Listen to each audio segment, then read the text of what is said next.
Magbabaycam lang ito pagkatapos nag-resume ang session, doon na namin ipapasok na okay, i-ratify na namin once nag-agree na ang both houses.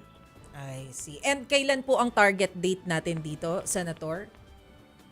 Before siguro yung BICAM, before ng impeachment trial, kasi sunod-sunod yan. So, before July 6, kailangan makapag-BICAM na kami and kailangan magkasundo na po kami. I think that is the only part yung hindi pagkakaunawaan. Sabi ko naman kanina na sa mga I was talking to Deputy Speaker Garin. Sabi ko, DS Garin, willing naman kami magipag-compromise. Pero wag lang naman din pipilitin na nandoon yung politiko sa entablado at siya namumudmud ng pera.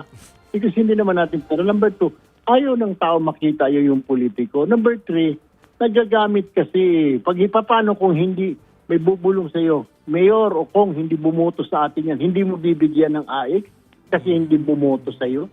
Dapat wala ka doon. Dapat ang DSWD kasi walang papanigan yan. Bigay ng bigay ang DSWD. It doesn't matter kung binoto mo si Marcos, binoto mo si Duterte. Walang pakialam ang DSWD. They will keep on giving the ayuda as long as your name is in the list.